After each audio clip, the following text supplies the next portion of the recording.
어쨌거나 그 불자님께서 불면증을, 제 소나무 법문을 듣고 불면증이 사라지셨고 여러 사람에게 권유를 했대요. 불면증이 있거나 밤에 잠이 안 온다는 사람들한테 소나무를 여러 사람들에게 권유를 해가지고 다 효과 봤대요. 그분 말씀이. 우리가 인생을 살다 보면 힘들고 괴롭고 답답할 때가 있지 않습니까? 이럴 때일수록 우리가 의지할 수 있는 최고의 의지처가 바로 누구일까요? 맞습니다. 부처님입니다. 부처님을 의지하고 간절하게 정성스럽게 기도하면서 스스로 지었던 업장을 소멸하고 끊임없이 복과 선업과 공덕을 닦아야 합니다. 부처님의 가피는 늘 우리와 함께 있습니다. 우리 주변의 수많은 불자분들께서 정말 인생에 힘들고 괴롭고 답답한 난관을 만나게 되었을 때 간절하게 기도하시고 정성스럽게 기도하면서 정말 수없는 부처님의 가피, 수없는 불보살님의 가피를 체험하였습니다. 저도 체험하였고 제 주변에 있는 분들도 정말 스님인 저조차도 와, 그게 진짜입니까? 와, 진짜예요? 라는 말이 저절로 튀어나올 정도로 정말 신비한 가피를 체험하신 불자님들이 굉장히 많습니다. 그러면서 항상 마음속에 느끼는 것이 부처님 가피는 현재 진행형이구나. 지금 이 순간에도 부처님 가피가 꽉 차 있구나. 그 부처님의 가피의 광명을 받고 못 받고는 본인의 몫이구나. 정말 부처님을 믿고 간절하게 정성스럽게 염불하고 기도하고 정진하면 반드시 부처님의 가피 광명이, 부처님의 가피의 주파수가 내 마음과 하나로 딱 맞아 떨어지겠구나라는 것을 제가 끊임없이 확신을 하게 됩니다.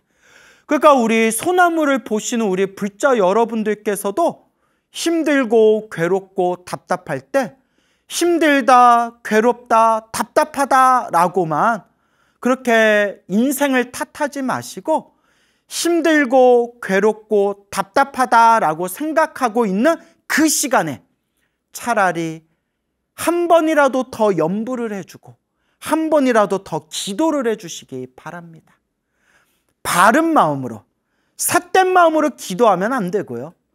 바른 마음으로 내 마음을 텅 비우고 바른 마음으로 간절하게 기도하다 보면 부처님의 가피의 에너지는 분명히 우리와 늘 함께할 것입니다. 얼마 전에 아주 재미난, 정말 신비로운 이야기를 들었어요. 그래서 오늘 여러분들에게 또 아주 이 신비로운 재미난 이야기를 여러분들에게 또 전해 들려드리도록 하겠습니다. 이제 얼마 전에 대구에 사시는 불자님을 만났어요. 대구에 살고 계시는 중년의 여성 불자님을 만났는데 우리 소나무 완전 찐팬이시래요. 소중한 나 무한행복 완전한 이제 찐팬이시라는 분인데 그분께서 이제 불교가 무엇인지 어떻게 기도를 해야 되는지 이런 걸 잘 모르셨대요. 그러다가 어떻게 우연한 기회로 소중한 나 무한행복 소나무를 듣다가 점점 이 소나무를 통해서 불심도 무럭무럭 자라나고 기도하는 방법도 알게 되고 그리고 이와 같이 부처님과 아주 크나큰 좋은 인연을 맺게 되었다고 합니다. 그래서 우리 소나무를 만나고 나서 정말 당신 인생이 바뀌셨다고 그렇게 정말 입에 침이 마르도록 그렇게 이제 기쁜 마음으로 좋으신 말씀을 해주신 그런 대구의 어느 중년의 여성 불자님을 만나게 되었습니다. 이 불자님께서 불면증이 심했대요. 특히 불면증이 심했는데 소나무를 듣고 나서 불면증이 싹 사라지셨대요. 잘 때마다 소나무를 들으면서 불면증이 없어지셨대요. 근데 제가 오래전부터, 몇 년 전부터 제가 한두 분이 아니라 많은 분들에게 들은 이야기 중에 하나가 소나무 들으면서 자면서 불면증 사라졌다는 얘기를 엄청 많이 들었어요, 제가. 그럴 때마다 제가 무슨 생각을 했냐면, 무슨 말씀을 드렸냐면, 제 이야기가 그렇게 졸음이 오는 말은 아니잖아요. 이렇게 제 억양이 잠이 솔솔 오는 그런 어투는 아닌데, 어떻게 보면 목소리가 오히려 좀 통통 튀는 편에 가까운데도 제 목소리를 듣고 소나무 법문 듣다가 불면증 사라졌다, 지금도 잠이 안 오면 소나무 틀어놓고 이렇게 듣다가 잠이 싸르륵 잠든다 라는 이야기를 많이 들었어요. 희한하죠? 저는 제 거 들으면 잠이 더 잘 안 오던데. 어쨌거나 그 불자님께서 불면증을, 제 소나무 법문을 듣고 불면증이 사라지셨고 여러 사람에게 권유를 했대요. 불면증이 있거나 밤에 잠이 안 온다는 사람들한테 소나무를 여러 사람들에게 권유를 해가지고 다 효과 봤대요. 그분 말씀이 싹 다 효과를 봤는데 딱 한 명 유일하게 효과를 못 본 분이 계시대요. 불면증이 있는데 소나무를 들어도 그분은 효과를 못 보셨대요. 왜 그런가 물어보니까 오빠래요. 오빠가 불면증이 있어서 좀 들어봐라, 광우쌤 소나무 듣다 보면 불면증이 사라진다 해서 이 오빠가 들었는데 하시는 말씀이, 이야기는 재밌더라, 말은 재밌더라 이러시더래요. 말은 재밌는데 듣다 보니까 막 화가 나가지고 잠이 더 안 오시더래요. 화가 나서. 뭐가 화가 났냐 하니까 왜 뭐 툭 하면 내 탓이요 다 내 탓이다 하니까 듣다 보니까 막 화가 나시더래요. 제가 그 얘기 듣고 막 웃었어요. 모든 게 다 내가 지은 업의 인연이다. 여러분, 다 내가 지은 업보입니다. 제가 이런 얘기를 항상 드리잖아요. 다 내가 지은 업보입니다. 다 내가 닦아야 됩니다. 다 내 탓입니다. 이 말이 누군가에게는 화가 날 수도 있겠구나 라고 생각을 해봤습니다. 아마 불심이 좀 부족하신 것 같아요. 맞아요. 일반인 입장에서 보면 저놈이 나를 괴롭혔고 저놈이 나를 힘들게 했고 저놈이 나를 때렸는데 왜 불교에서는 맨날 호구같이 다 내 업이다, 내 업의 인연이다, 다 내 탓이다, 왜 저럴까? 라고 충분히 바깥 사람들은 생각할 수가 있어요. 하지만 우리는 부처님의 가르침을 공부하고 부처님의 인연법을 배운 우리 불자들은 알잖아요. 좋은 인연도 나쁜 인연도 내가 지은 업의 인연들이구나. 그러니까 나쁜 업의 인연은 자꾸 정리하도록 노력하고 끊임없이 좋은 업의 인연을 짓도록 노력해야 되겠구나 라는 것을 우리 불자들은 다 알지 않습니까? 결국 불교의 중심은 내가 닦아야 된다. 내가 선자리에서 내가 닦아야 된다. 이게 바로 불교의 중요한 출발선이 되겠습니다. 내 스스로 내가 닦아야 된다. 이 불자님께서 소나무를 보면서 그때 이제 법화경 사경을 한참 푹 빠져서 법화경 사경을 열심히 기도를 하셨대요.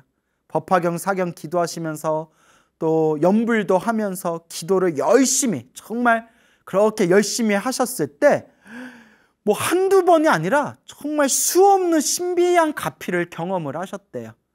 제가 이분하고 대화를 나눠보니까 되게 마음이 좀 순수한 분 같더라고요. 그냥 이렇게 순수한 분 같더라고요. 그래서 아마 기도발이 더 빠르셨던 것 같아요.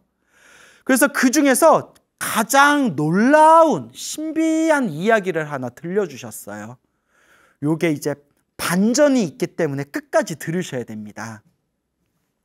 한 1년 전쯤에 일인가 봐요. 한 1년 전쯤에 이 불자님이 친한 언니하고 저기 어디 산에 가게 되었나 봐요.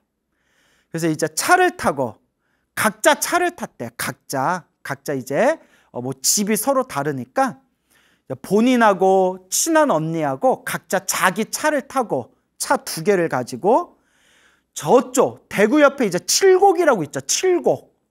칠곡 쪽으로 이제 꼬불꼬불 산길을 이렇게 이제 차를 운전하고 가던 중이었대요.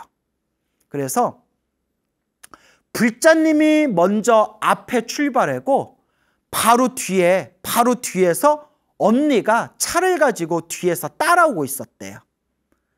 근데 불자님 차가 작은 경차였대요.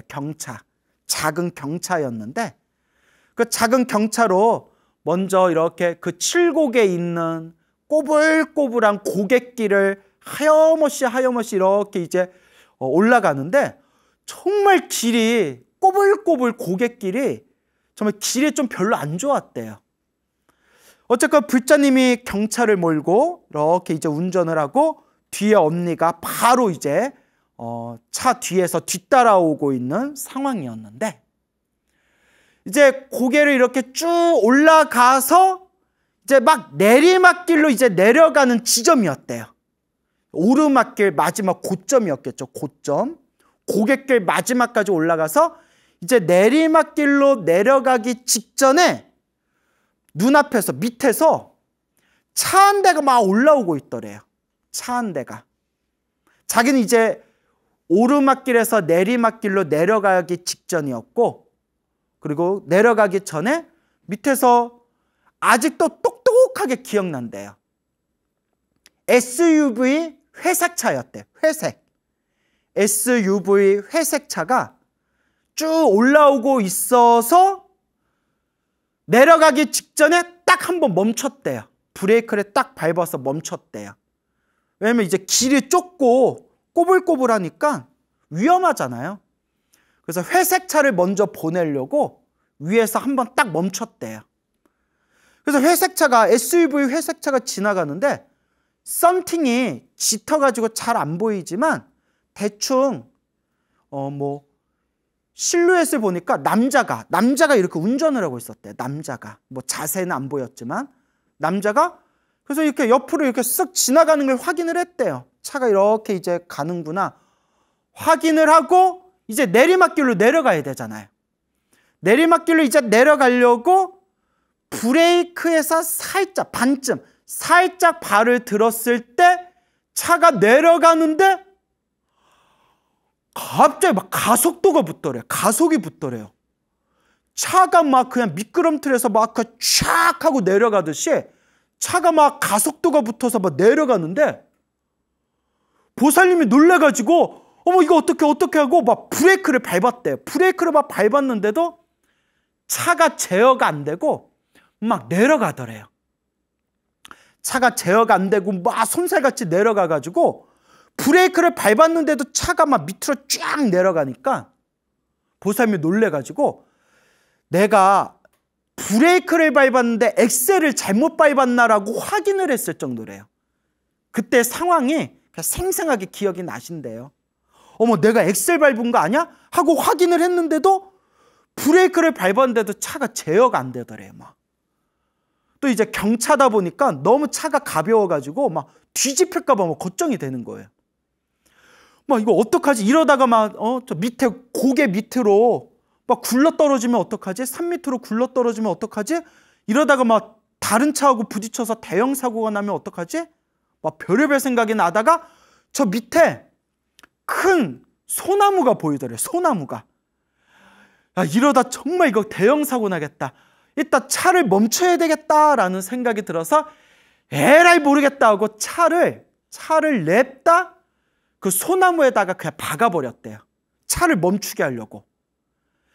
차를 어떻게든 멈추게 하려고 제어가 안 되는 차를 소나무에다 꽝 하고 박았는데 정신을 차려보니까 차가 완전히 샌드위치처럼 완전히 찌그러져 버렸대요. 차가. 정말 실제로 그걸 본 사람 입장에서 그 보살님이 폭파하지 않은 게 다행일 정도로 완전히 반파가 돼가지고 박살이 났대요. 차가.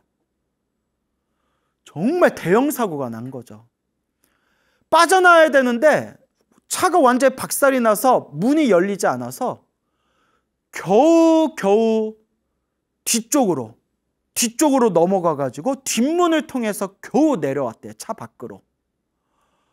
그리고 이렇게 몸 상태를 봤는데 차가 완전히 박살이 났는데도 몸이 멀쩡하더래요.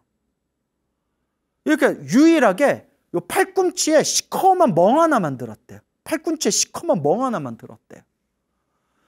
그 막 나중에 막 사람들이 왔을 거 아니에요.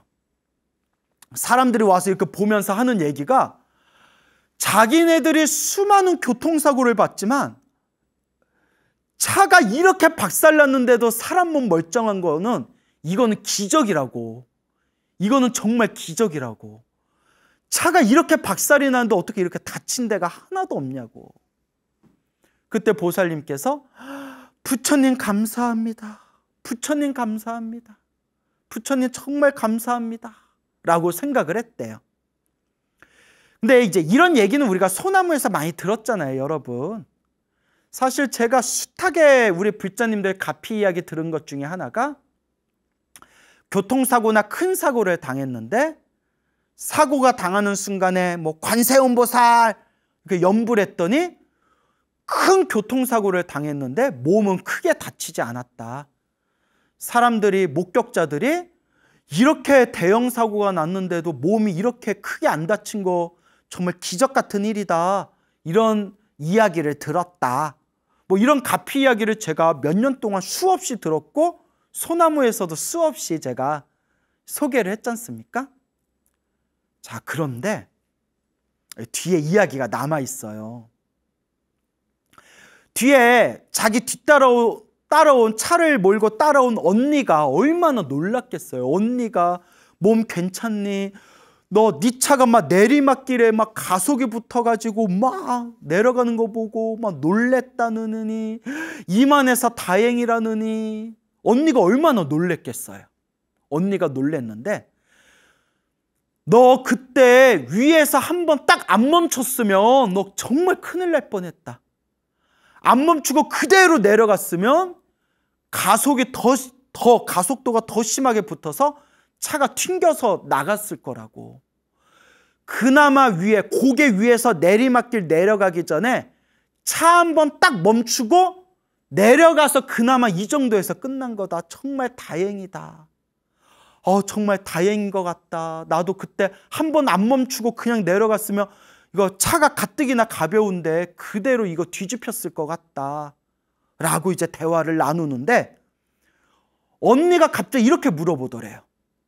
여러분, 언니가 하는 얘기가 그런데 얘, 너 그때 왜 멈췄어? 이러더래요.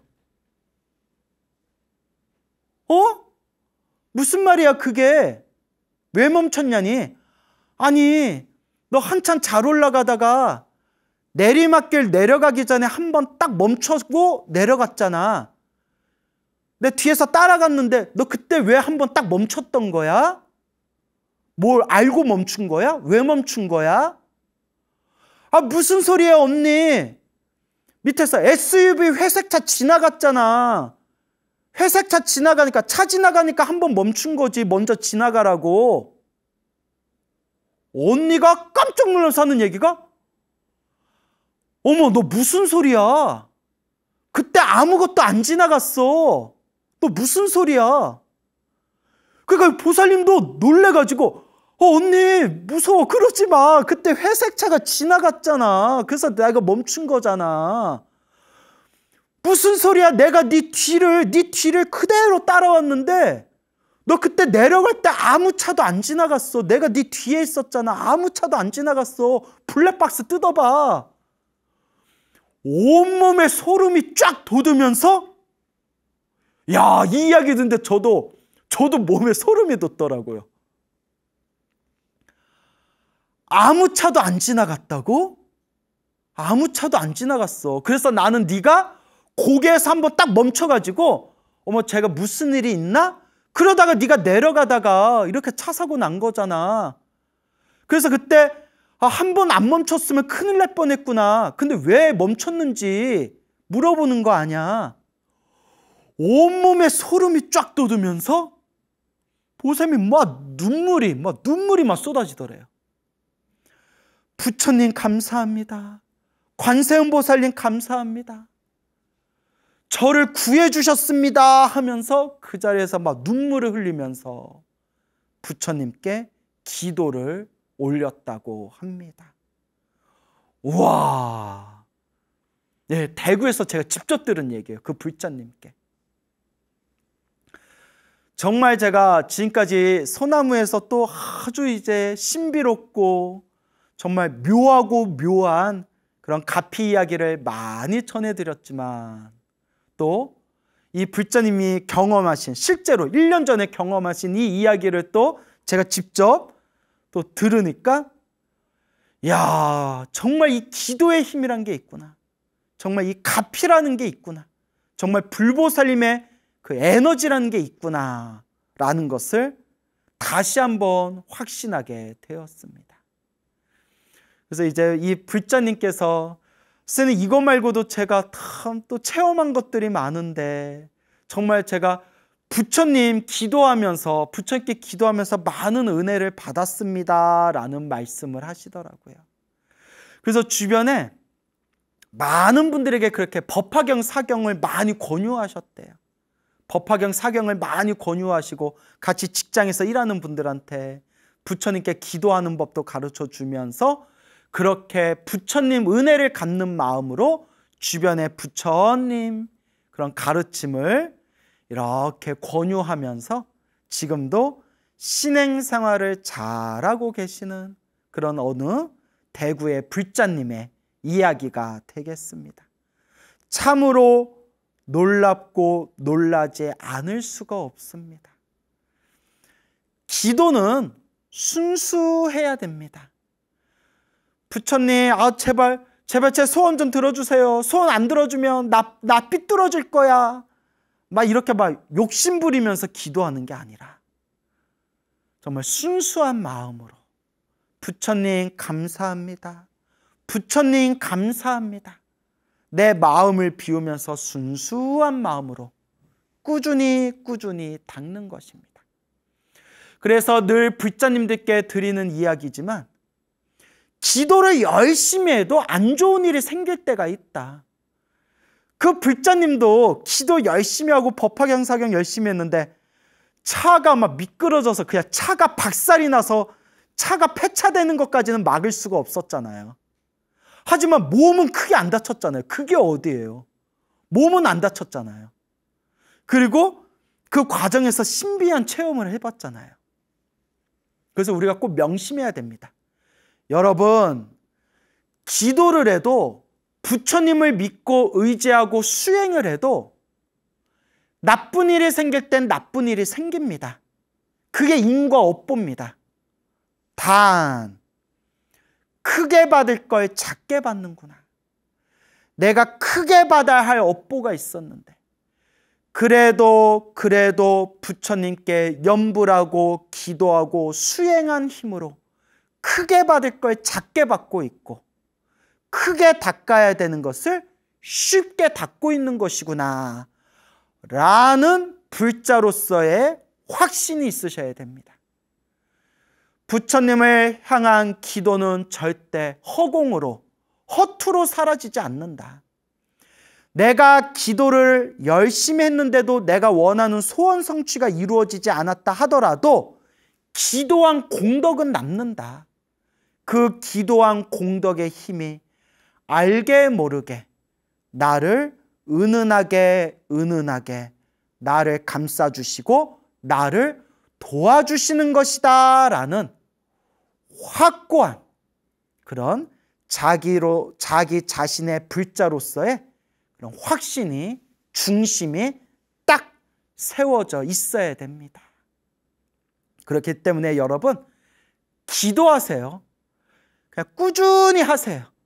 열심히는 못하더라도 일단 꾸준히부터 한번 시작해 보시기 바랍니다. 스님, 저 기도가 잘 안 돼요. 스님 법문 듣고 내가 이제 열심히 기도해야지 하는데 기도가 잘 안 돼요. 처음부터 기도가 술술 잘 됐으면 우리는 벌써 다 도인 됐어요. 그래서 늘 불자님들에게 우리 기도를 시작하는 분들에게 제가 입이 아프도록 여러분들 귀가 따갑도록 드리는 말씀이 기도는 습관이다 라는 말씀을 늘 드립니다. 수행은 습관이다. 기도는 습관이다. 그러니까 일단 습관이 돼야 돼요, 여러분. 원래는 처음부터는 잘 안 돼요. 스님, 저는 기도를 시작했을 때부터 술술 기도가 잘 됐어요 하는 분들은 과거 전생에서부터 스님이었거나 열심히 닦으신 분들이에요. 전생에서부터 기도가 습관이 되신 분들이에요. 그러니까 안 된다 하지 마시고 기도는 습관이다. 일단 습관 들이기부터 시작하시길 바랍니다. 기도하면 은은한 부처님의 가피가 늘 우리와 함께 주실 겁니다. 믿음을 가지시기 바랍니다. 어느 자영업을 하시는 또 여성 불자님이 계세요. 그 자영업을 하시는 분인데, 아유, 요새 자영업자들 얼마나 힘들어요. 요새 진짜 큰일이에요. 막 물가는 막 고공행진하고 있고, 막 사람들 소비 심리도 위축되고 있고, 그러니까 뭐 월급 받는 분들이 우스갯소리로 세상에 오르지 않는 건 내 월급밖에 없다, 뭐 이런 말씀을 하시더라고요. 그래서 뭐 노래 중에 그런 노래 있다면서요. 저 뭐 들어보지 못했는데 나중에 한번 들어봐야겠다. 노래 중에 제목이 정확한지 모르겠는데 월급은 지갑을 스칠 뿐, 뭐 그런 노래가 있대요. 나 그거 제목 듣고 한참 웃었네요. 제목이 뭐 월급은 지갑을 스칠 뿐, 뭐 그런 뭐 가사가 있대요. 그러니까 요새 월급 받는 분들의, 월급쟁이들의 어떤 신세 한탄을 그대로 표현한 참 명언인 것 같아요. 월급은 그저 내 지갑을 스칠 뿐. 근데 이 자영업자시는 이 불자님께서, 여성 불자님이신데 지난 겨울부터 굉장히 힘드셨대요. 왜 또 겨울에는 또 뭐 장사가 안 되는 그 시즌이 있다 하더라고요. 정말 좀 힘드셨대요. 얼마나 힘들까요? 뭐 월세 내고 공과금 내고 생활비 쓰고. 어떤 분이 그러시더라고요. 그냥 월세 안 내고 장사하는 게 소원이다 라는 말까지 하실 정도로. 에구구구, 참 우리 중생들 사는 게 다 이렇게 다 빚덩어리예요. 그 불자님이 얼마나 힘드셨겠어요. 장사가 너무 안 되니까. 저는 그렇게 힘들고 괴롭고 답답한 분들을 향해서 드릴 수 있는 얘기가 하나밖에 없어요. 기도해라. 기도하고 복을 지어라. 기도하고 복을 짓고 볶아먹는 짓을 하지 말아라. 기도하고 복을 지어라. 간절히 기도해라. 그래서 그 불자님한테도 간절히 기도해라, 기도하셔라 라고 간곡하게 말씀을 드렸죠. 그러니까 그 보살님이 이제 맨날 아침에 일찍 가게에 나와서 밤 늦게 이제 퇴근하시고, 뭐 집에 가면 그냥 씻고 집안일 좀 하고 나면 그냥 바로 골아 떨어져서 자버린대요. 대부분의 일하시는 분들이 그렇게 사실 거예요. 그래서 기도할 시간이 없대요. 그래서 제가 무슨 말씀을 드렸냐? 짜투리 시간에 해라. 기도할 시간이 없다라는 생각 자체가 기도를 안 하겠다는 생각이다. 얼마든지 기도할 시간이 있다. 아침에 눈 떠서 세수하고 양치질하고 밥 먹고 설거지하고 걸어다니고 버스 타고 전철 타고 차 운전하고 중간중간 장사하면서 그 중간중간 남는 시간이 다 짜투리 시간, 기도 시간이다. 그러니 딱 관세음보살 딱 가슴에 움켜쥐고 시간 날 때마다 관세음보살을 연불해라. 하루에 1000번, 3000번, 5000번, 10,000번 이상씩 최대한 짜투리 시간마다 간절하게 관세음보살을 연불해라. 관세음보살님, 저 이러다 죽습니다. 제발 좀 저 좀 살려주십시오 라는 마음으로 간절하게 관세음보살을 연불해라. 예, 하겠습니다, 스님. 그렇게 이제 매일매일 관세음보살을 연부를 했어요. 하루에 막 몇천 번씩. 예? 시간이 좀 넉넉하면 거의 뭐 10,000번씩. 뭐 시간이 아무리 없어도 하루에 몇천 번 이상은 무조건 연부를 했대요. 마음속으로. 관세음보살, 관세음보살, 관세음보살. 아무리 바빠도 매일매일 연부를 그렇게 하셨대요. 그렇게 이제 얼마의 시간이 지난 뒤에 그 불자님이 어느 날, 스님, 제가 생생한 꿈을 꿨는데 스님, 이게 무슨 뜻인지 모르겠어요. 저 해몽 좀 해주세요 해서 제가 뭐라고 했냐면, 난 꿈의夢 같은 거 안 합니다.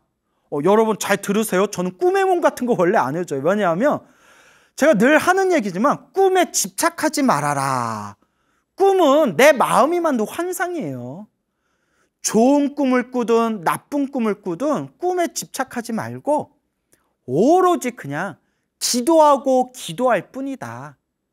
누가 그래요. 선생님, 꿈에 집착하지 말라면서 쓰면 맨날 기도 얘기할 때마다 꿈 얘기하시잖아요. 그거는 제가 들은 대로 말해주니까, 제가 불자님들한테 들은 대로 전달해줘야 되잖아요.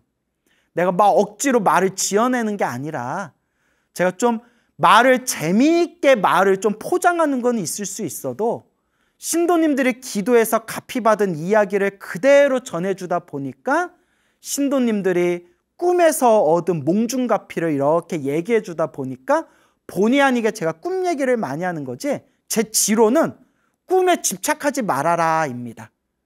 그리고 중요한 게 꿈의 몽 한번 해주다 보면 계속 물어봐요. 그래서 아예 딱 잘라버려요. 제가 다 경험이 있어서 그런 거예요. 좀 몇 마디 해주면 자꾸 물어봐가지고 아유 난 꿈의 몽 같은 거 안 한다고. 좋은 꿈을 꾸든 나쁜 꿈을 꾸든 그냥 기도하십시오. 이제 이렇게 말씀을 드리는데, 그 불자님이 스님, 제가 꿈 좀 해몽해 주세요 해서 난 꿈 해몽 안 합니다 라고 말씀을 드렸죠. 근데 생생한 꿈을 꿨대요.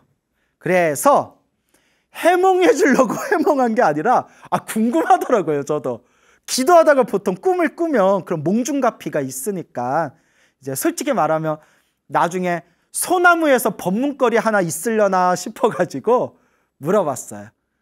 그래, 무슨 꿈을 꿨어요? 그런데 내가 해몽은 안 해주지만 무슨 꿈을 꿨어요? 이랬더니 그분 말씀이, 관세음보살 연부를 하다가 잠이 들었는데 생생한 꿈을 꿨대요. 어느 공간에 있었는데 너무 배가 아프더래요. 사르르 배가 아파서 후다다다닥 화장실로 찾아서 화장실에 뛰어들었대.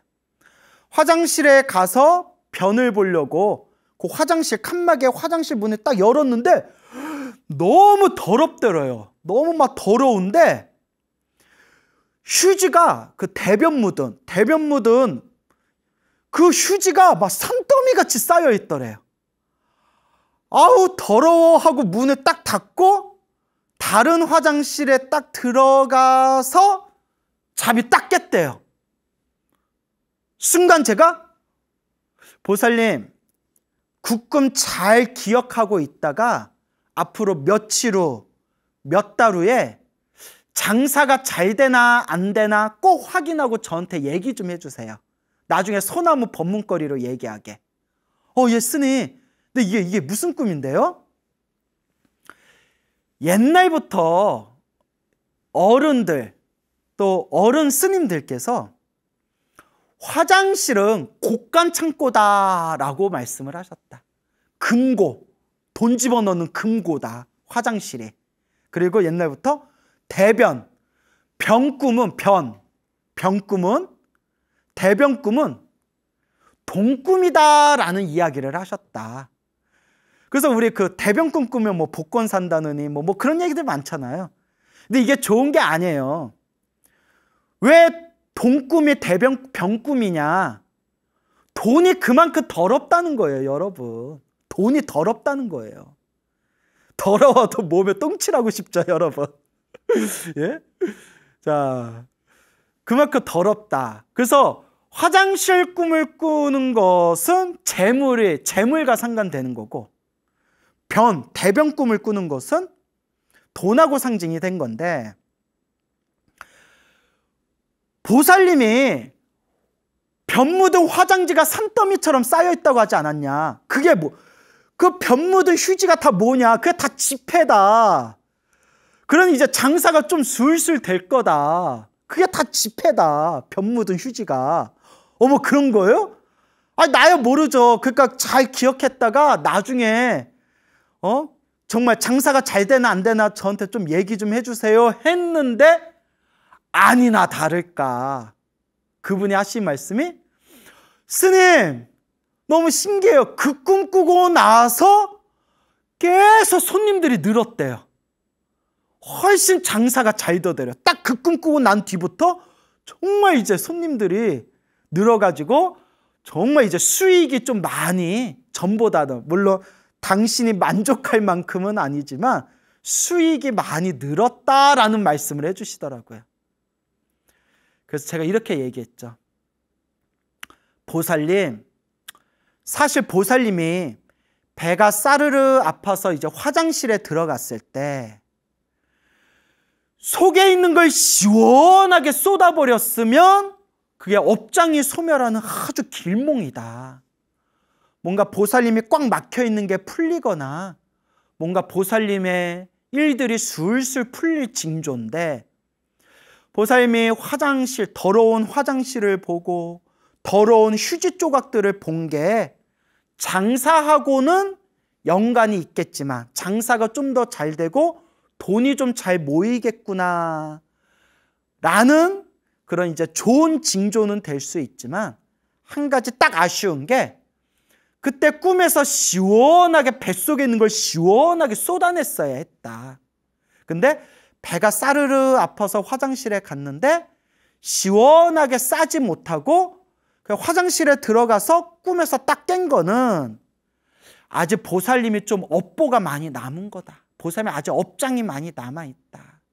그러니 지금 같은 마음으로 간절하게 평생 염불하면서 이 업장을 소멸하면서 닦아나가셔야 된다라고 했더니, 스님, 제가 스님 법문 들으면서 내가 참 업장이 두꺼운 사람이구나, 내가 참 업보가 많구나라는 거 수없이 느낍니다. 열심히 염불하겠습니다 라는 말씀을 하시더라고요. 그래요. 그래서 늘 우리 큰 스님들이 말씀하시잖아요. 중생은 다 자기 복대로 살아간다. 다 한바탕 업노름이요, 다 자기 업보대로 살아간다. 우리 중생들이 살아오면서 과거 전생에서부터 알고 지었건 모르고 지었건 탐욕과 성냄과 어리석음에 물들어 몸과 말과 생각으로 지은 업보가 그 얼마나 많겠습니까? 닦는 수밖에 없습니다. 그저 닦을 수밖에 없습니다. 묵묵히 꾸준히 닦아 나갈 뿐입니다. 그러니 여러분, 인생사 살아가면서 힘들고 괴로울 때마다 간절하게 염불하십시오. 염불하면서 부디 볶아먹는 짓을 하지 마십시오. 근데 더 무서운 게 뭐냐면, 볶아먹는 사람들은 자기들이 이게 볶아먹는다는 걸 몰라요.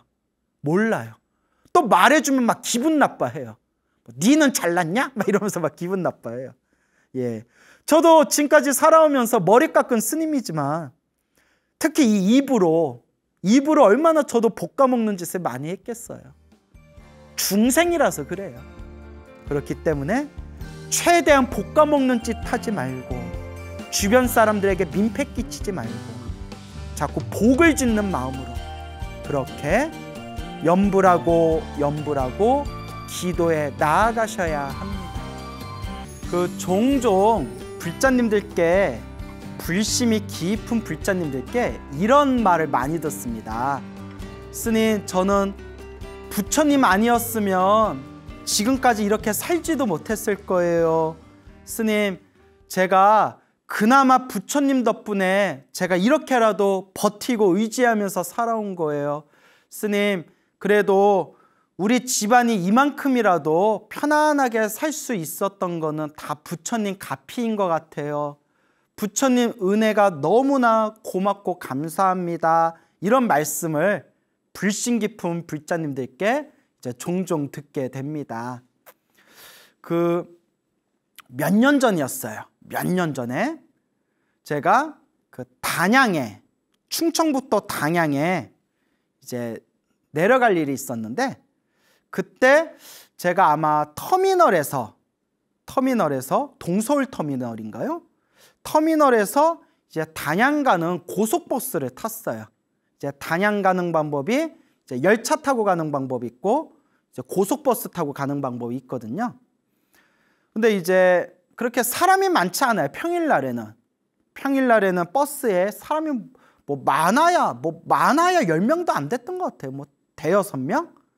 그렇게 한 2시간에 한 번꼴로 서울에서 단양에 내려가는 버스가 있었는데, 제가 이렇게 좀 뒤쪽에 앉아 있고 저 맞은편 쪽 약간 앞에 이렇게 승복을 입으신 연세가 지긋한 노보살님 두 분이 이렇게 앉으셔가지고, 그 중에 노보살님 한 분은 계속 하염없이 계속 염주를 굴리시면서 두 분이 두런두런 이렇게 대화를 나누시더라고요.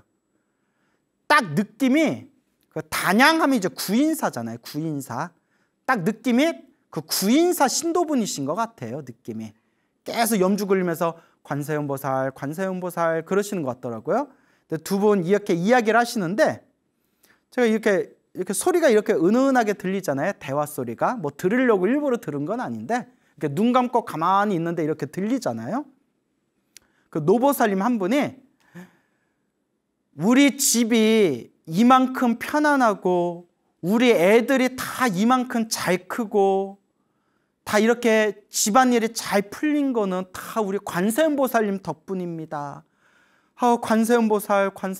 관세음보살님 덕분에 우리가 이만큼이라도 잘 삽니다. 그런 말씀을 하시더라고요. 그러면서 젊었을 때부터 절에 다니시는 불자인데 이렇게 관세음보살 연부를 많이 하시면서 뭔가 그런 큰 내면의 가피를 체험하신 분인가 보다라는 생각이 들더라고요. 그래서 주변에 수많은 그런 불심이 지극하신 불자님들 이야기를 듣다 보면 한결같이 하시는 말씀이 기도를 하고 연부를 하고 그런 큰 체험과 가피를 얻으면서 정말 힘들었던 일들, 답답했던 일들이 많이 풀려나가는 걸 실제로 느꼈고, 그리고 힘들고 괴로운 상황 속에서도 그 기도와 연불의 힘으로 꿋꿋하게 버텨나갈 수가 있었다. 정말 부처님 은혜는 헤아릴 수가 없다. 진심으로 고맙고 정말 감사할 뿐이다. 그런 말씀을 많이 합니다. 어느 불자님께 들은 이야기입니다. 불자님께 제가 직접 들은 이야기인데, 저 부산에 연세가 8순이 넘으신 불심이 깊은 그 노보살님이 계시대요. 연세가 8순이 훌쩍 넘으신 불심이 아주 깊은 그런 부산의 노보살님이 계시는데, 그분의 이야기예요. 그분께서 아버지가 있는데, 아버지가 또 옛날 사람이지 않습니까? 옛날 분. 옛날에는 좀 그런 일이 흔했죠. 지금은 상상도 못할 일이지만, 아버지가 마누라가 2명이 있었대요. 부인이 2명이 있었답니다. 와이프가. 그래서 본처인 조강지처가 있었고 또 나중에 또 이렇게 젊은 첩을 들였대. 첩. 그래서 조강지처하고 첩이 있었는데, 자기는 그 노보살님은 조강지처, 어머니가 조강지처, 본처라고 하죠. 첫 번째 부인의 소생이었대요. 그래서 조강지처인 어머니는 자기까지 이렇게 7남매가 있었대요. 이거 아이도 많이 나오셨다. 예, 금슬이 좋으셨나 봐요. 7남매가 있었고, 또 둘째 부인이었던 첩 부인도 애들이 여럿 있었대요. 애들이 여럿 있었답니다. 애를 많이 낳았네요. 애가 여럿 있었는데, 그러다 보니까 조강주 처인 어머니가 마음의 상처가 크지 않았겠어요? 그 하나뿐이 없는 남편, 애를 7이나 낳았는데 첩 하나 구해가지고 밖으로 돌고 그러면 그 부인 입장에서, 본처인 부인 입장에서 얼마나 화딱지가 나겠어요. 마음의 상처가 있겠죠. 그래서 그 어떤 한이라든가 그런 어떤 억압된 감정을 해소하기 위해서 오로지 자식들한테 모든 걸 다 투자했대요. 오로지 그냥 자식만 바라보고 오로지 자식만을 위해서 그렇게 어머니, 조강지처인 어머니가 살아오셨답니다. 그러니까 남편에 대한 실망, 섭섭함, 서러움, 그 한, 맺힌 한을 이제 자식만을 바라보면서 내 새끼, 내 새끼 하면서 자식만을 바라보면서 이제 버티고 사신 거겠죠. 옛날 어머님들이 다 그러셨지 않습니까? 오직 자식을 바라보는 그 뜨거운 모성애가 있지 않습니까? 그래서 특히 아이들 교육에 아주 열정을 쏟아부으셨대요. 아이들 교육에. 아이들을 교육시키고 공부시키고. 그리고 7남매 공부시키려면 돈도 많이 들었을 것 같아요. 그렇게 아이들을 위해서 이렇게 이제 오로지 그 자식을 바라보면서 살아오셨고, 그런데 세월이 흐르면서 한 가지 이해 안 되는 일들이 생기더래요. 그게 무엇인고 하니, 조강지처였던 우리 엄마의 자식들, 7남매가 있었다고 했잖아요. 조강지처였던 우리 엄마의 자식들은 점점 장성하고 사회생활하고 장가가고 시집가고 직장생활하면서 뭔 놈의 집안이 온갖 풍파와 온갖 파란만장한 온갖 일들이 다 그런 불운이 터져가지고 집안이 정말 집안에 불행이 끊이지를 않았대요. 그 7남매가. 어쩌다 또 그랬을까. 그래서 조강지처였던 우리 어머니가 낳은 그 7남매가 다 집안일이 제대로 풀린 집이 별로 없을 정도로 그냥 남매들이 고생을 했대요. 조강주처인 어머니의 소생들 7남매가. 그런데 정작 우리 엄마, 조강지처인 우리 엄마의 가슴에 못을 박고 상처를 줬던 그 둘째 부인이었던 첩, 그 둘째 엄마겠죠? 근데 뭐 둘째 엄마가 잘못인가? 아버지도 잘못이 있는 거 아닌가요? 뭐 여하튼 뭐 넘어갔습니다. 남의 집 사정은 뭐 잘 모르는 거니까. 우리 엄마 가슴에 상처를 준 둘째 부인이었던 첩 출신인 저 둘째 엄마네 그 가정의 애들은 한결같이 잘 자라고 잘 크고 큰 별탈 없이 무탈하게 편안하게 다들 잘 먹고 잘 살더래요. 조강지처인 우리 엄마네 자손들은 자꾸 안 좋은 일에 빵빵 터져서 정말 평지의 풍파가 일들, 그렇게 자꾸 불행한 일들이 막 생기는데, 둘째 부인이었던 첩이었던 저쪽 집의 애들은 너무나 애들이 잘 크는 거예요. 그러니까 이제 세월을 살아가면서 그게 자꾸 비교가 되잖아요.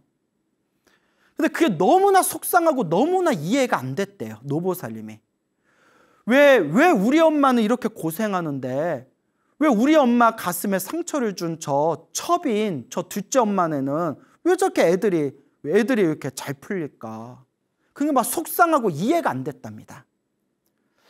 그렇게 이제 세월이 흐르고 한참의 세월이 흐른 뒤에 어느 날 연락이 왔대요.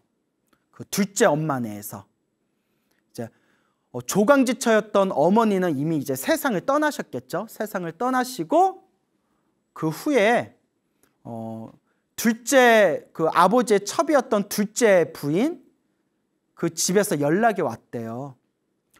어머니가 이제 곧 임종하실 것 같다. 이제 어머니가 곧 세상을 떠나실 것 같은데 이렇게 옛날 생각이 나는지 얼굴 좀 보고 싶다 하신다. 시간 내면 한번 와라. 우리 어머니 오래 못 사실 것 같다. 그러니까 비록 둘째 부인이었지만 첫째 부인 애들에 대한 어떤 정도 좀 있었나 봐요. 그래도 야, 나 죽기 전에 그 애들 얼굴 좀 한번 보고 싶구나. 아마 뭐 그렇게 얘기하셨겠죠. 그래서 뭐 아버지 돌아가시고 평소에 뭐 크게 왕래가 없었지만 이제 뭐 평상시에 우리 엄마한테 상처 준 여자라는 그런 어떤 속상함이나 그런 뭐 어떤 화도 있었겠지만 옛날 같이 살았던 정도 있고 또 다 지나간 옛 세월이고 또 이제 얼마 못 사신다. 임종하기 전에 임종이 이제 얼마 안 남은 것 같은데 그 옛날 식구들 얼굴 좀 보고 싶다. 시간 나면 좀 와라 하니까 옛 정 때문에 이렇게 내려갔대요. 그 노보살님이 내려가서 그렇게 이제 둘째 부인이었던 아버지의 둘째 부인이었던 둘째 엄마네 가가지고 가서 인사도 드리고 밥도 먹고 뭐 하하하 호호호 뭐 옛날 얘기도 하고 그랬겠죠. 옛날에 뭐가 어떻고 뭐가 어떻고 뭐가 어땠는데 세월 참 빠르다 뭐 이러면서 얘기를 했겠죠. 이야기하다 보니까 밤이 좀 늦었대요. 옛날에 그 추억 얘기하다 보니까 시간이 훌쩍 지났나 봐요. 그래서 이 보살님이 늦은 밤이지만 늦은 저녁이지만 집으로 가려고 하니까 그 둘째 엄마가 첩이었던 둘째 엄마가 막 붙들면서 자고 가라 자고 가라 이 늦은 시간에 어딜 가냐 여자가 자고 가라 하고 내일 아침 먹고 가라 아침에 가라 하고 간곡하게 붙드셔가지고 아유 지금 아니면 이제 또 언제 뵙겠냐라는 생각이 들어서 그 둘째 엄마 옆에서 이불 깔고 그날 하룻밤 같이 잤대요. 그러니까 이게 마지막이다 생각을 했겠죠. 옛날 일은 옛날 일이고 이제 사람이 죽음을 코앞에 두신 분을 보면 옛날에 어떤 그런 감정 같은 것도 좀 사그러들기 마련이잖아요. 정말 큰 왼수가 아닌 이상. 에휴, 이 노인도 살아생전에 고생 많이 했는데 지금 안 보면 또 언제 보겠냐 싶어서 이제 옆에서 하룻밤 잤대요. 밤에 이렇게 자는데 새벽에 웅웅웅 웅웅웅 웅웅웅 막 이런 소리가 들리더라고요. 웅웅웅 막 이런 소리. 뭐지? 하고 이렇게 눈을 떠가지고 이렇게 봤더니 그 첩이었던 아버지 첩이었던 둘째 엄마가 그 한밤중에 그 새벽에 그 몸도 아픈 몸으로 이렇게 이불 위에 이렇게 앉아가지고 하염없이 지장보살 계속 지장보살을 연불 하고 있더래. 지장보살을. 그 연세 많은 노인이 이제 얼마 못 산다라고 이제 판정받은 노인이 그 새벽에 하염없이 그냥 지장보살을 연불하고 있대. 지장보살을. 그때 옆에서 자고 있던 요 보살님이 부산의 보살님이 그분이 이제 불자니까 절에 다니면서 법문도 듣고 기도도 했던 불자니까 그때 무언가가 가슴을 딱 때리면서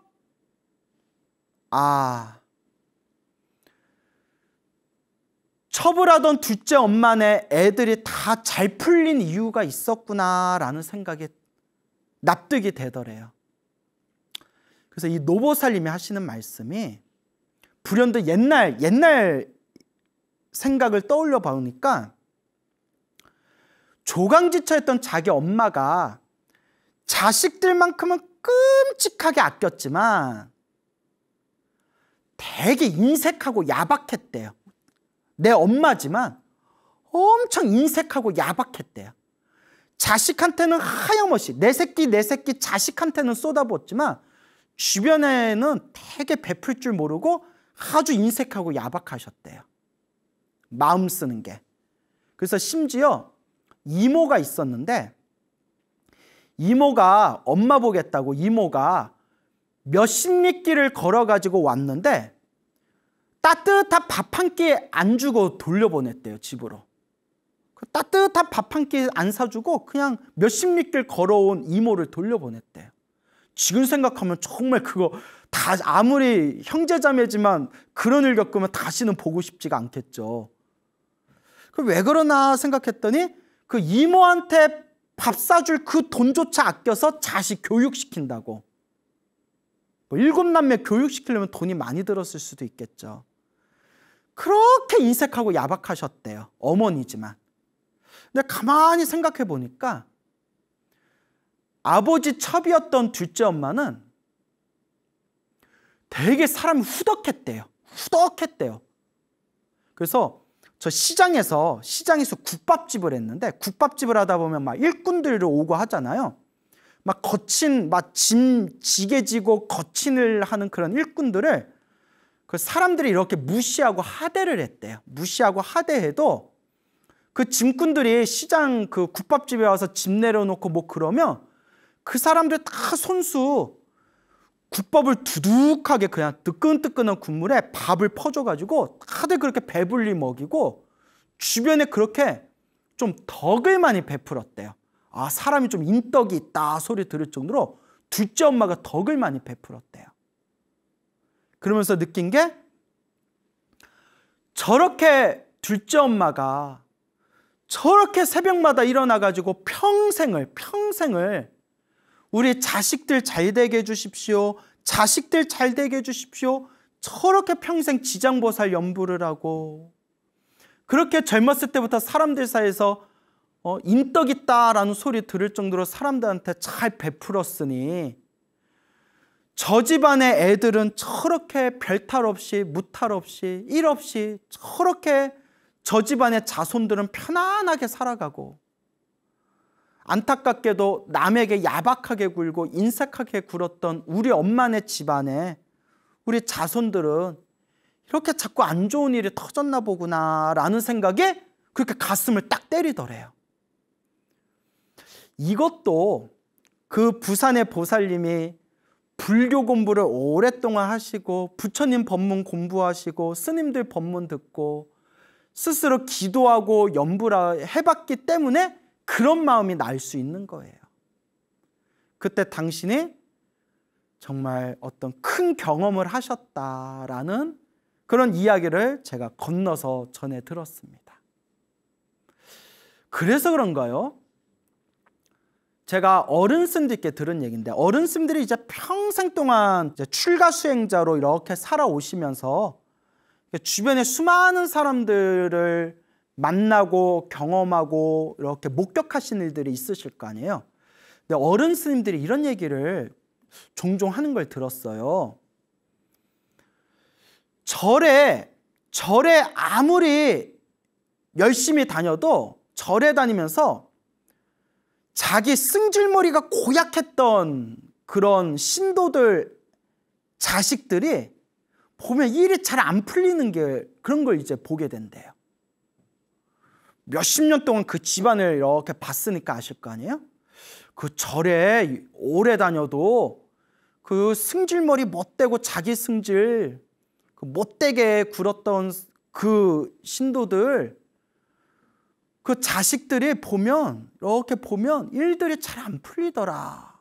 그러면서 하시는 말씀이 좀 이번 생 힘들고 괴롭고 좀 답답하더라도 자기 마음 잘 닦고 기도 열심히 하고 그렇게 절에 정성스럽게 절에 다녔었던 그런 신도분들 자식들이 나중에 보면 자식들이 굉장히 편안하게 살고 있는 걸 자주자주 목격하시게 된대요.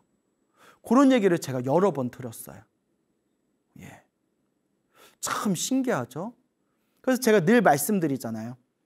기도하고 복 짓는 것도 중요하지만 세 번째가 가장 중요하다. 마음을 잘 써야 된다. 그 말씀을 평소에 자주 드렸지 않습니까? 그래서 내가 지금 살아가면서 내가 어떤 마음으로 덕을 베풀고 살아가느냐. 참 이 인연법이라는 것이 참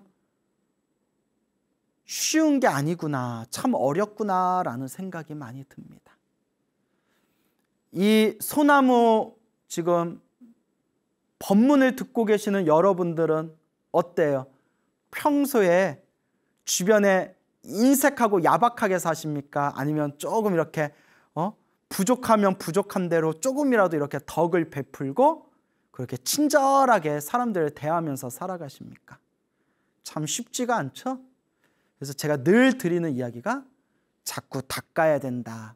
닦아야 된다. 자꾸 조금씩이라도 닦아 나가야 된다.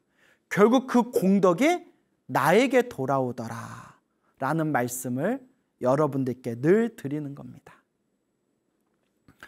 그 소나무 애청자이신 어느 불자님이 있어요. 여성 불자님이 계시는데, 보살님이 계시는데, 이 불자님께 제가 직접 들은 얘기예요. 직접 들은 얘기입니다. 아마 지금 이 영상을 보고 계실 수도 있어요.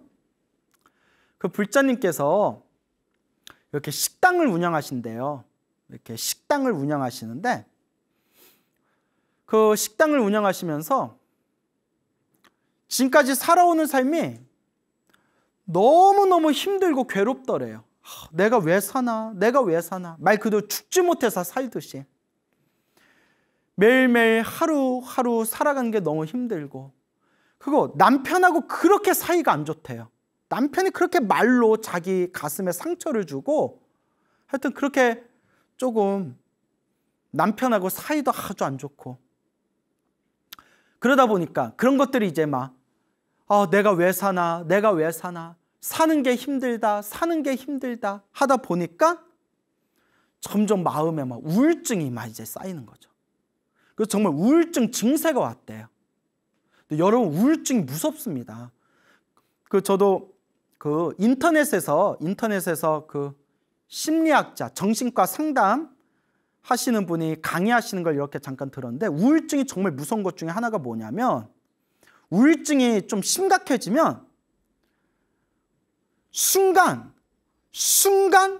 확 죽어버리고 싶다라는 마음을 일으킬 때, 그때 정신줄을 놓아버리고 스스로 목숨을 끊는 경우가 많답니다. 우울증이 딱 그 고비만 넘기면 되는데, 그때 마치 술 취한 사람이 몸을 가누지 못하듯이 한번 우울증 심각한 사람이 한번 그런 게 세게 올 때가 있대요. 그럴 때 이제 누가 옆에서 이렇게 있으면서 이렇게 좀 마음을 보듬어줘야 되는데, 그래서 우울증 있는 사람들이 혼자 있으면 무섭다는 거예요. 그래서 혹시 주변에 우울증 있는 분들이 있으면 이렇게 옆에서 좀 대화도 해주고 마음도 어루만져주고 해야 하는 게 좋죠. 그래서 그 보살님도 막 우울증 증세가 이제 왔는데, 또 이분이 하시는 말씀이, 그러니까 이분 말씀이 집안에 터가 센지 새로 그 집에 이사하고 난 뒤로 계속 이제 가위가 눌린다는 거예요. 가위가. 여러분, 가위 눌려본 사람들은 알지만 가위 눌리면 엄청 힘들고 괴롭잖아요. 막 가위가 눌리고 꿈에서 자꾸 귀신이 나타나는 악몽을 꾸는 거예요. 그래서 심지어는 어떤 꿈까지 꿨냐면, 웬 여자 귀신이 나타나서 꿈에서 자기 머리카락을 붙들고 막 땅으로 질질, 머리카락을 붙들고 귀신이 자기를 막 땅으로 질질 끌고 다니는 그런 꿈까지 꿨대요. 너무 무서워서 막 가위 눌리는 게 너무 힘들고 악몽 꾸는 게 너무 무서워서 잠도 제대로 못 잘 정도였대요. 그러다가 우연히 인터넷에서 정말 우연히 우리 소중하나 무한행보 소나무 법문을 듣게 되었대요. 소나무 법문을 듣는데 아주 좋으셨대요. 그분 말씀이 아주 재밌고 너무 마음이 편안해져서 그 뒤로 법문 듣는 거에 점점 이제 재미를 붙여가지고 우리 BTN 불교TV에서 법문하고 강의하시는 스님들 법문을 다 이렇게 다 골라볼 정도로 그렇게 이제 법문 듣는 낙으로 이렇게 사셨대요. 그러면서 자꾸 이제 소나무를 듣다 보니까 점점 나도 기도해야 되겠다. 아, 그래, 이게 다 내 업인가 보다. 광우스님이 소나무에서 얘기한 대로 좋은 일도 나쁜 일도 다 내 업의 인연인가 보다. 그래, 나도 업장소멸 기도해야 되겠다 라는 생각이 들면서 이제 기도를 시작하셨대요. 기도를 시작하는데 관세음보살을 열심히 연불하셨대요.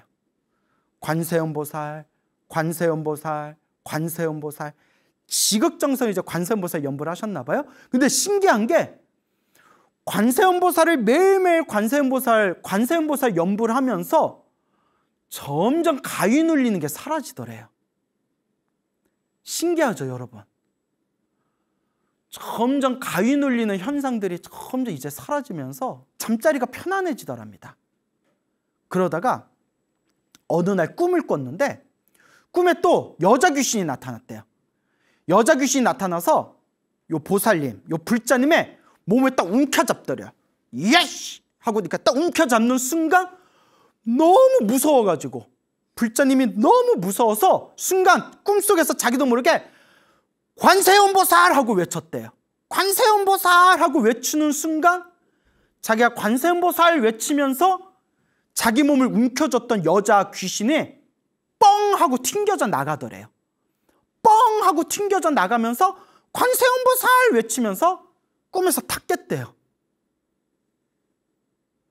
그리고 놀랍게도 이제 그분이 직접 해주신 얘기예요, 저한테. 그날 이후로 한 번도 악몽을 꾸지 않았대요. 정말 뭐 귀신 하나가 붙었는데 튕겨져 나갔나 봐요. 예? 그래서 뭐 귀신 쫓아내려면 뭐 제사 지내라, 부적 써라, 뭐 그런 얘기들 많이 하잖아요. 간절하게 연불만 해도 이와 같은 엄청난 효과를 낼 수 있습니다. 그래서 제가 늘 불자님들께 말씀드리잖아요. 내 불행을 소멸하고 내 운명을 바꾸고 내 행복의 열매를 맺고 싶으면 가장 밑바탕이 바로 연불이다. 연불, 기도부터 시작해야 된다. 밖으로 뭔가 신비한 걸 구하지 말고 지금 이 순간 오로지 부처님 믿습니다. 과거 전생에서부터 지었던 저의 나쁜 업, 악업을 참회합니다. 저를 포함해서 모든 중생이 괴로움에서 벗어나 행복하기를 바라옵니다. 라는 마음으로 연불하고 기도하는 것. 그게 바로 첫걸음입니다. 그래서 보살님이 이와 같이 이제 신비한 어떤 가피의 체험을 하시고 완전 이제 기도에 믿음이 딱 쓴 거예요. 그래서 제가 항상 우리 불자님들께 드리는 얘기가 불교는 지식의 종교가 아니다. 그러면 제가 주변에서 많이 봤지만 불교를 머리로 따지는 분들이 금방 떨어져 나가요.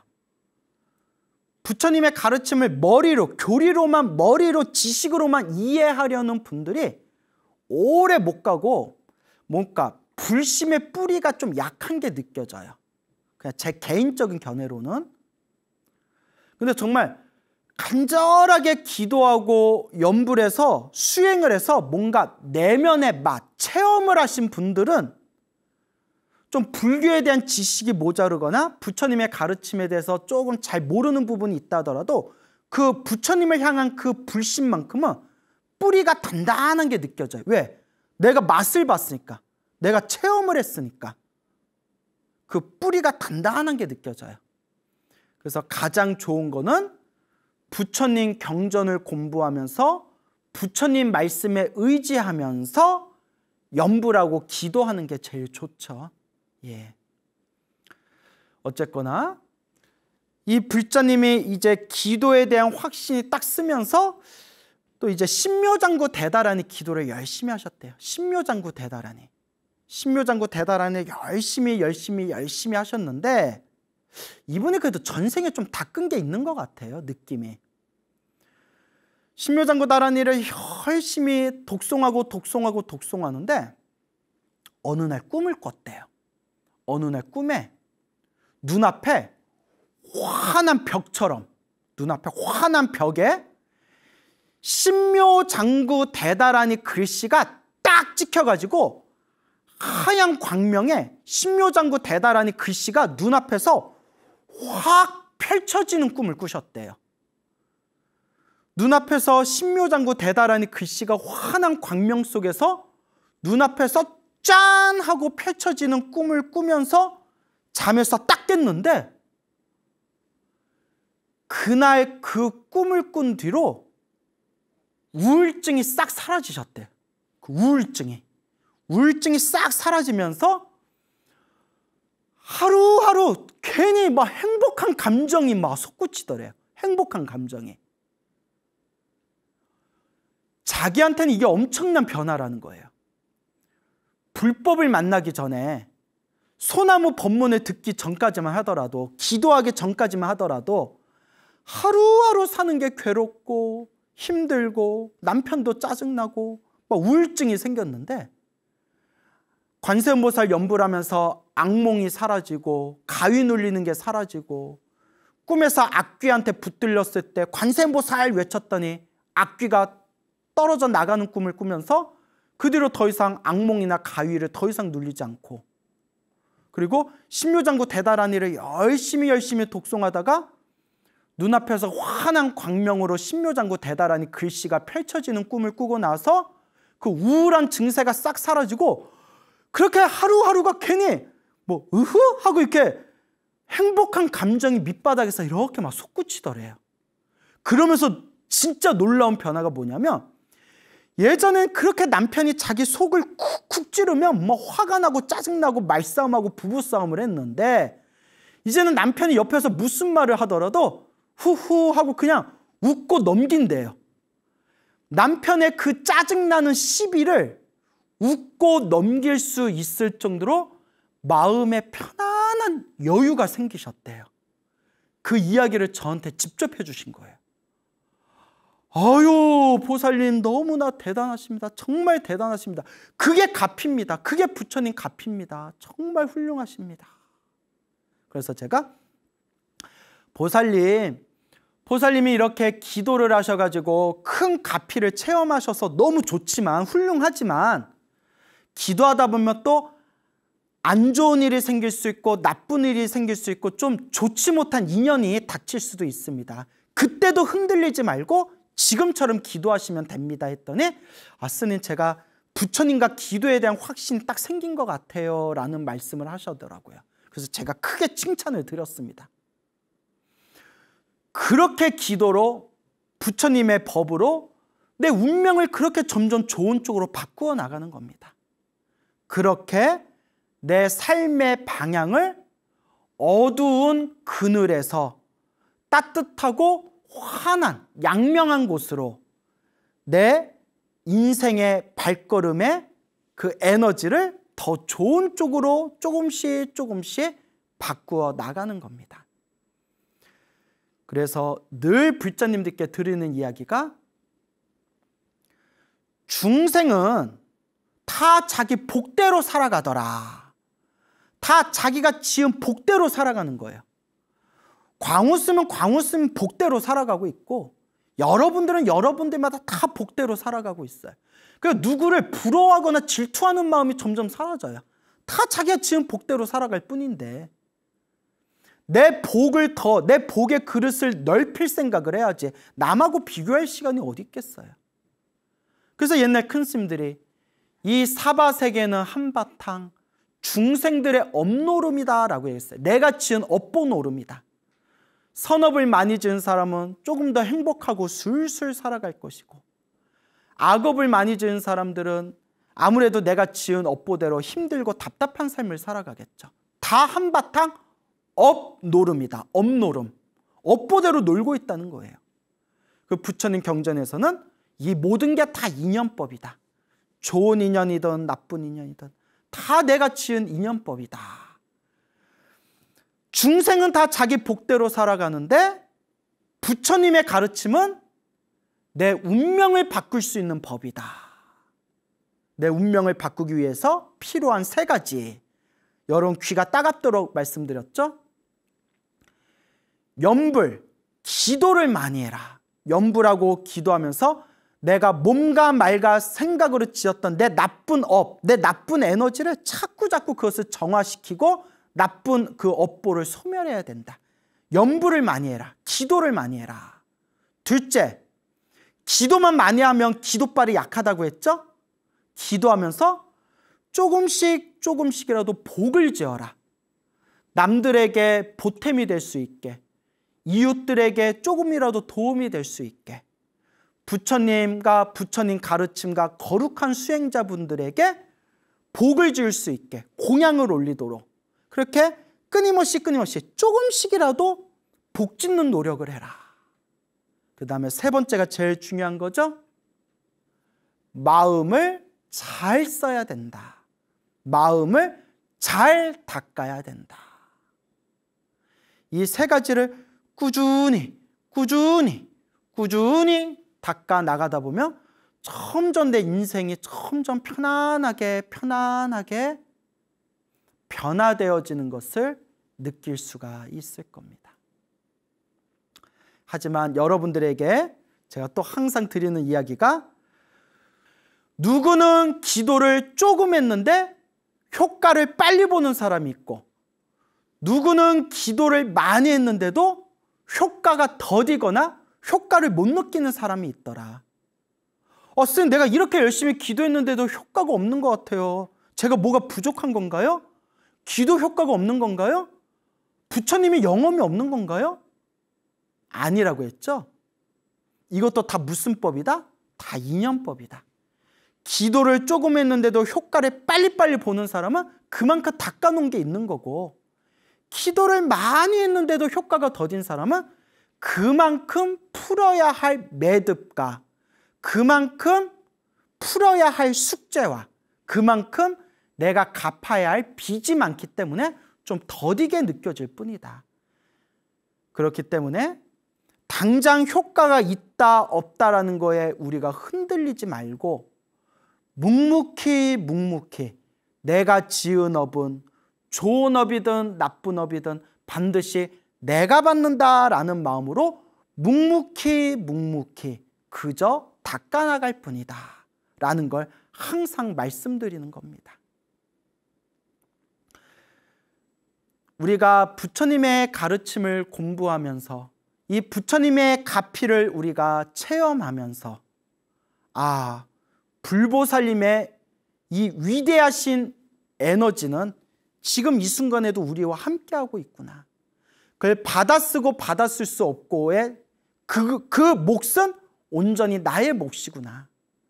지금 이 순간 내가 지금 이 순간 한 번이라도 더 염불하고 간절하게 기도하고 복을 짓고 선업을 짓고 공덕을 닦으면서 내가 이 마음을 잘 닦아야 되겠구나. 이렇게 늘 마음을 되새기면서 한 걸음 한 걸음 밟아 나아간다면 여러분들의 삶이 점점 더 아름다운 꽃길로 바뀌어 나가게 될 것입니다. 여러분, 행복해지고 싶습니까? 행복한 삶을 창조하고 싶습니까? 복을 지으십시오. 선업을 지으십시오. 공덕을 쌓으십시오. 복과 선업과 공덕의 힘이 여러분들을 진정한 행복의 길로 이끌어 줄 것입니다. 여러분, 성불하십시오.